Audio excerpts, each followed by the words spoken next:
Hi, I wanted to make this video as a follow-up to our last video where I talked about how to make the pattern files for 1.3.4. So if you haven't seen part 1 of the tutorial, make sure you go watch that recording first. Now, I wanted to make a special recording for this one because this model is a little bit fussy in Onshape.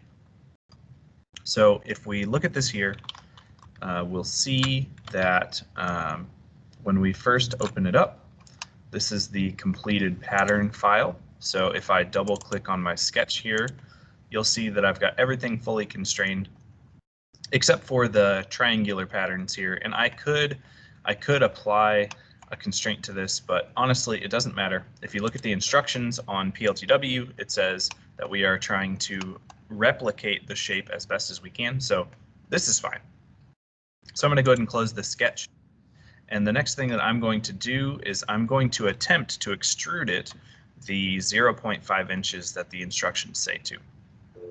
So I'm going to click extrude, and when I try to do this, you'll notice that it has a little bit of trouble trying to make that shape. So if I put in 0.5 inches and I click check, I get a failed extrude, meaning that this text is orange and Onshape was not able to resolve the shape. So I'm going to delete that extrude and I'm going to try again. So I found that the best way to get around this is to create a new sketch on the front face.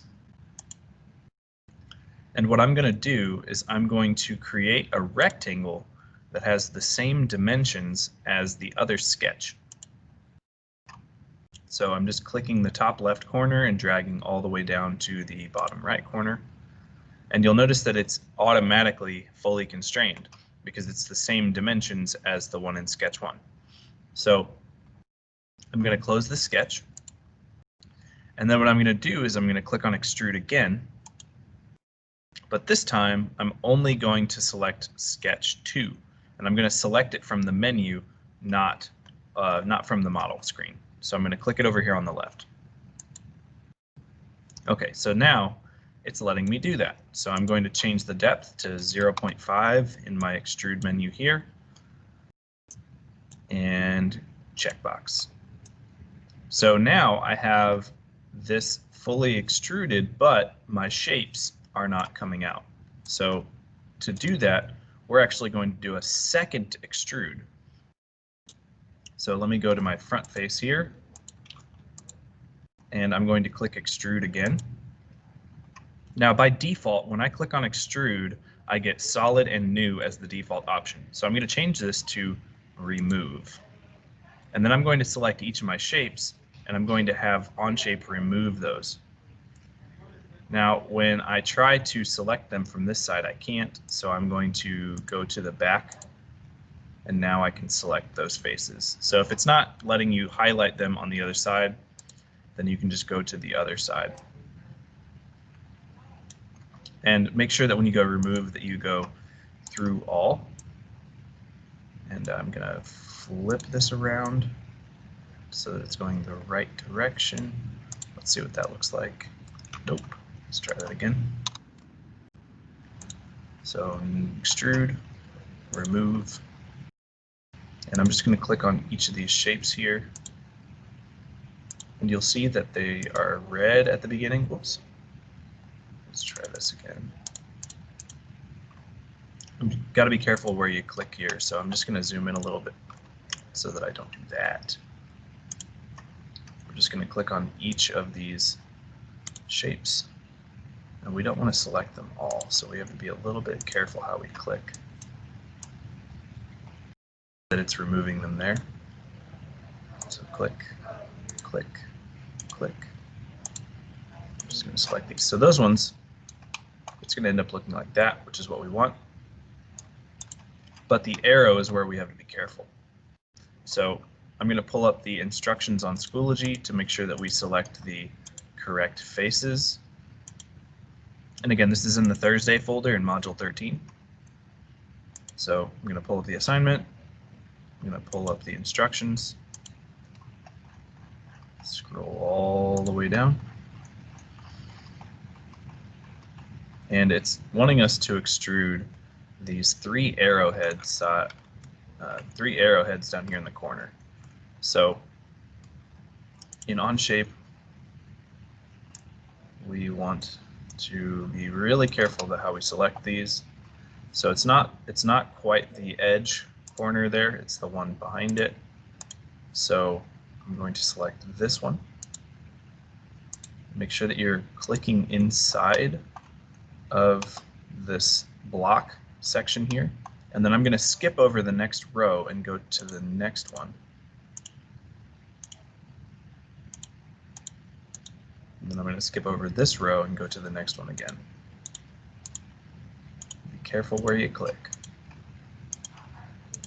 It's relatively easy to fix if you click on the wrong spot, but just be careful. Okay, so that looks okay. I'm going to go ahead and click the checkbox. Now if I go to my front face, you'll see I have the correct shapes extruded there. So just to recap, to get around Onshape struggling with that, we made a second sketch which was identical to the rectangle in our first one. We extruded that up 1/2 inch, and then we made a second extrude where we removed the inner shapes. Part of the reason that we had to do that is because Onshape really struggles with extruding multiple sets of geometry, and so we had to kind of make a workaround. But that is the shape that we needed to make for the model. So now you can see that this is what we have here, and it's identical to what we just made. So the last part here in the instructions tells us that we are supposed to make a new sketch on the flat surface, and we are going to extrude 3 of our pentagons. And we're going to use a tool called the offset tool to do that.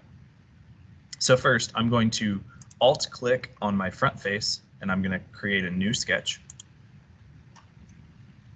And I'm going to zoom in on my model here. I'm going to close this window so we can see a little bit bigger. Then I'm going to use this offset tool right here. So what an offset does is it's going to create the same line just a little bit off of where our original one was. And so I'm just going to put this shape here. And is it going to let me do multiple ones? Nope, I can't do them all at once. So that's fine. So I'll just unclick this guy.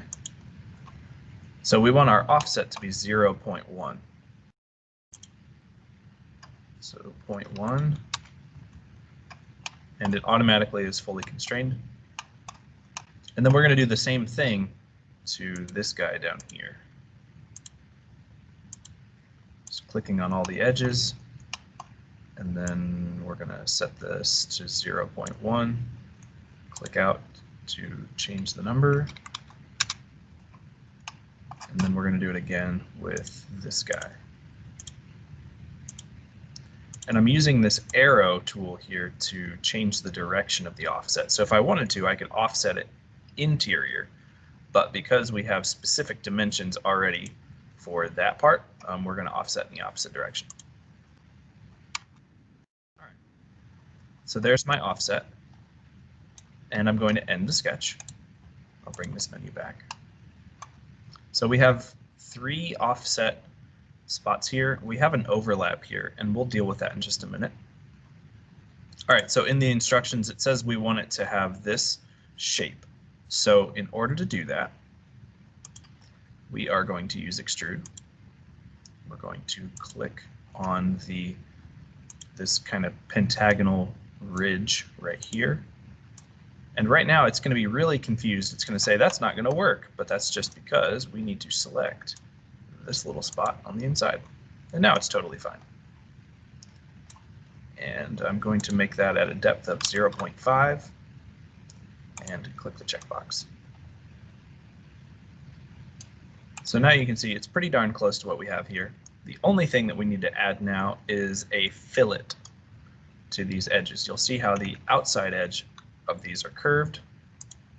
So I'm going to use the fillet tool, which just adds a rounded edge on the outside of all of these curves.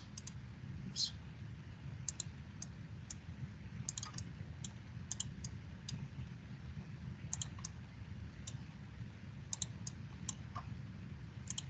just going to do this for all of the spots.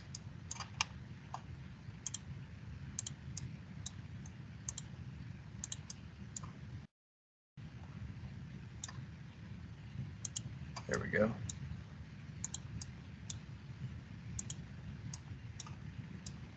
And I'm going to make the radius 0.1. All right, there we go. So that is the shape that we need. Scrolling down here, we get to the end. It says finish the sketch. And that's it. That's all you need to do for this assignment. So once you've got this part finished, take a screenshot from your isometric view there and turn it into the box from last week's Thursday folder. If you have any questions, feel free to send me a message on Schoology. Just let me know what you need.